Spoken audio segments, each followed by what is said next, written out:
Welcome back to the 831 podcast, and we're celebrating Alpine Canada, its 100th anniversary. They've been around for 100 years, and they played such a big part in my life that I am just thrilled to be able to talk about those people out of the 831 that helped me in my career to be the best I could be. We're still dealing with the question this week of who were the leaders that made a difference and why. And in a way, all 831 of these made a difference, but I'm specifically going to people that did specific things that changed it for me. I'm Jungle Jim Hunter, and you're listening to 831 Living Your Best Life podcast, and you will be inspired and empowered when you listen to these podcasts. Go to your favorite podcast provider or junglejimhunter.com.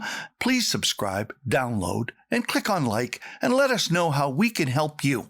Yes, I write all the time, and I respond to those people that write me and ask me questions, and I put together podcasts that surround around that. And today, we're going to meet number 61 of my 831, Larry Nellis. Larry will be featured several times in this podcast, not just today, but in future days, because his impact was so great that he was probably the greatest coach I had while I was learning how to become a ski racer. The Canadian National Team Training Center was in Nelson, and Nelson is on the west arm of the Kootenay Lake in the province of British Columbia in Western Canada. They had everything for our national ski team in one place. The Kootenay Glacier was 17 kilometers away where you could train in the off-season. Whitewater Ski Resort was 22 kilometers from Nelson. That is the first ski area open and last to close each winter because of the abundance of snow. And they had established Notre Dame College in Nelson for advanced education for those needing to go on to, university education while they were on the ski team. And there was plenty of paved roads to ride bikes on. I consider it the greatest place to train in Canada for alpine skiing. They were called the Griffin Summer Ski Camps in honor of Bob Griffin of Montreal. Mr. Griffin was a certified member of the Canadian Ski Instructors Alliance, and in the early 1960s, he organized the largest boys ski instruction program in Canada, the Ski Hawk Club at Saint-Sever in the Laurentians. In 1966, Alpine Canada was known as the Canadian Amateur Ski Association, and Mr. Griffin served as chairman of the Alpine Competition Committee. He was keen on the formation of a coaching system and organized the Canadian Ski Coaching Federation with coaching clinics across Canada run by Larry Nellis. Although I never met Mr. Griffin, I am so thankful that he developed the Griffin Summer Camps. Well, he didn't develop them, but he came up with the idea, and then they were named in his honor. He was a big promoter of summer ski training and camps for young athletes. Upon arriving, coaches were introduced. The kids had to hike in. Yes, we hiked in to the glacier. It was exciting. I met Olympian Gary Battistella and Jean-Guy Brunet. There they were, standing right in front of me. I had gotten to know them in the book, The Greatest Challenge, and they were standing right there, Olympians. And of course, head coach Larry Nellis. Other coaches like Mickey Johnson and Butch Boutry and Jean-Pierre Pichet, Jeep as we used to call him, also had a huge impact. National team members after supper talked about the classic racing sites in Europe.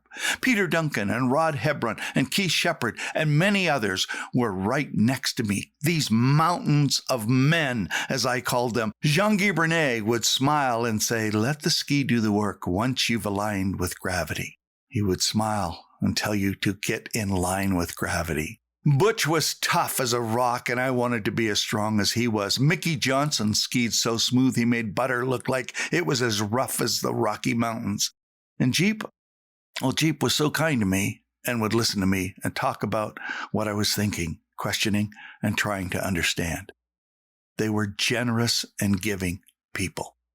However, Larry Nellis was in charge, and he was wearing a national team sweater, and I wanted one of those sweaters.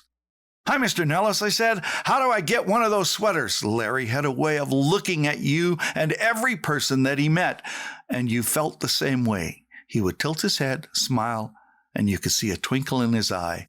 And as if he could see right through your heart, he would say the right thing you needed to hear. He looked at me with his tilted head and said, "Son, you earn it." Wow. How? I asked.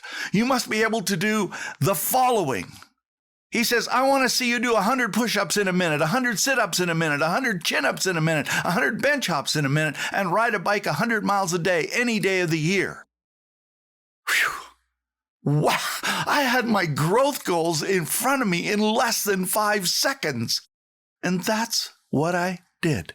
Yes, for you young kids out there, parents that have kids, that's exactly what I set out to do as soon as he told me that. I wrote it down and I set it to be my goal, and I was going to get there as quick as I could. I intensified my training instantly. I thought the camp would be tough, and I wondered if I had what it takes. The first week I knew the sweater would be mine. Larry told us what time we had to be getting up to eat and then get up on the hill before the sun came up because the snow would soften up by noon and you had to get all your 8 hours of skiing in before lunchtime.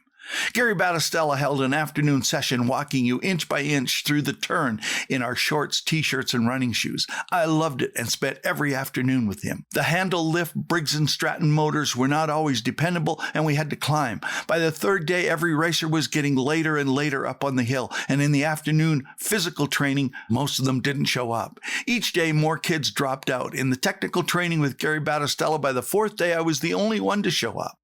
My tent mates played cards and talked, read magazines, and complained. The national team guys worked out, and I could almost keep up to them.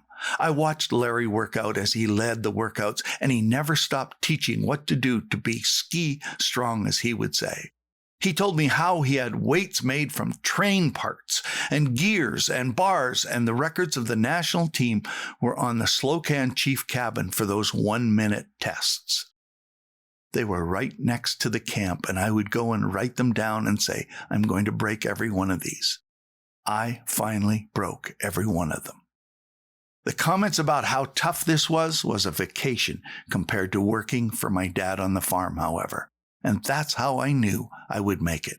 It was tough, but not near as tough as my dad was on the farm. I wanted this life because if this is all you had to do, this was easy compared to the work on the farm and the workouts my dad had put me through.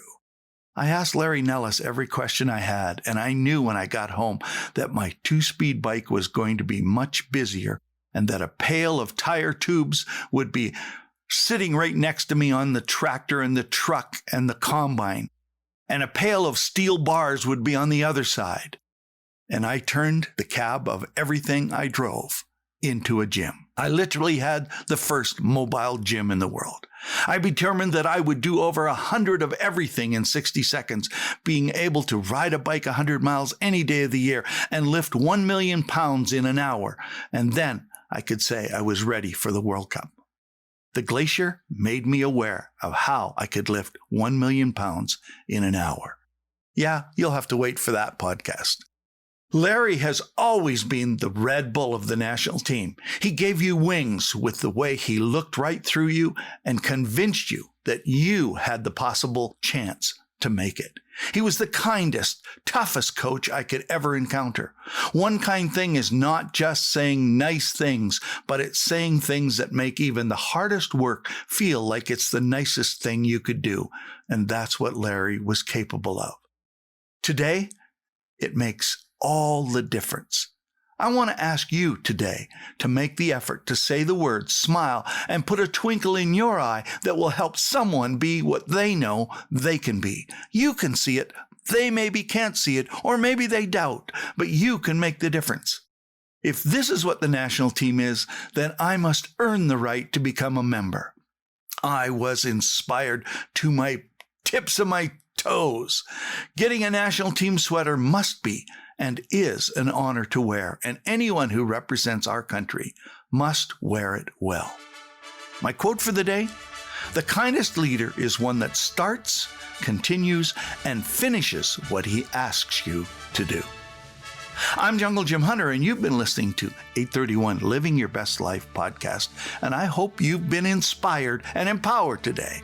My 1% personal dare today is to ask you to take these 7-8 minutes and listen to this podcast and help at least 8 people by going the second mile by helping them finish what you started doing with them so they know you care. I hope you will have grown before we meet next time.